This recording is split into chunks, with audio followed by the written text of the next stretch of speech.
সহকর্মী আসসালামু আলাইকুম। মেহিরান লার্নিং একাডেমির পক্ষ থেকে সবাইকে জানাচ্ছি স্বাগতম।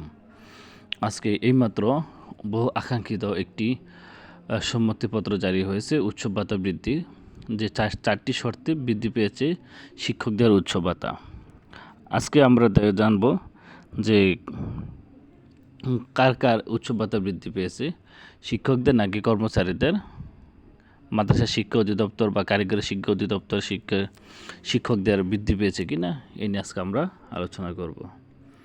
শিক্ষা মন্ত্রণালয়ের আওতাধীন মাধ্যমিক ও উচ্চ শিক্ষা বিভাগ এবং কারিগরি ও মাদ্রাসা শিক্ষা বিভাগে কর্মরত এমপিভুক্ত শিক্ষকদের উৎসব ভাতা বৃদ্ধি করা হয়েছে।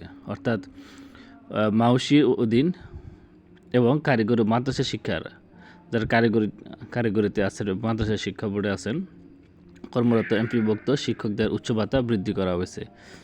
চারটি শর্তে তাদের ভাতা বৃদ্ধি করা হয়েছে। উচ্চ ভাতা বৃদ্ধি সংক্রান্ত সম্মতিপত্র জারি করেছে অর্থ মন্ত্রণালয়। এর ফলে আসন্ন ঈদুল আজহার মূল বেতনে 50% উচ্চ ভাতা পাবেন তারা, তবে কর্মচারীদের উচ্চ ভাতা বৃদ্ধি করা হয়নি।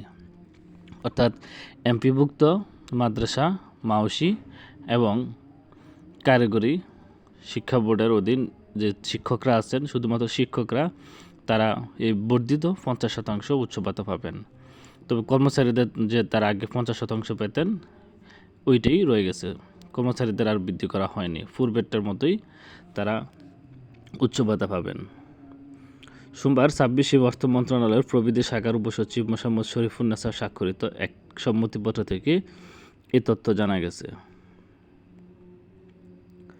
সম্মতিপত্রে বলা হয়েছে, মাধ্যমিক উচ্চ শিক্ষা বিভাগ এবং কারিগরি মাদ্রাসা শিক্ষা বিভাগের আওতাধীন বেসরকারি শিক্ষা প্রতিষ্ঠানে কর্মরত এমপিভুক্ত শিক্ষকগণের উচ্চ ভাতা নিম্নোক্ত শর্তাদি পালন সাপেক্ষে সরকারি অংশের 1 মাসের মূল বেতনের 25% বৃদ্ধি করে 50% নির্ধারণ করা হলো। শর্তে বলা হয়েছে, এ ভাতা প্রদানের ক্ষেত্রে যাবতীয় আর্থিক বিধিবিধান যথাযথভাবে অবশ্যই অনুসরণ করতে হবে। এ ভাতা সংক্রান্ত ব্যয় ভবিষ্যতে কোনো অনিয়ম দেখা দিলে বিল পরিশোধকারী কর্তৃপক্ষ উক্ত অনিয়মের জন্য দায়ী থাকবেন। প্রশাসনিক মন্ত্রণালয় কর্তৃক আদেশ জারির তারিখ হতে এ ভাতা কার্যকর হবে এবং প্রশাসনিক মন্ত্রণালয় কর্তৃক জিও জারি করে জিওর 4 কপি অর্থ বিভাগে পৃষ্ঠাঙ্কনের নিমিত্তে প্রেরণ করতে হবে। অর্থাৎ যে তারিখে যে প্রশাসনিক মন্ত্রণালয় কর্তৃক আদেশ জারি হবে, গভর্নমেন্ট অর্ডার জারি হবে, ওই তারিখ হতেই এ ভাতা কার্যকর হবে।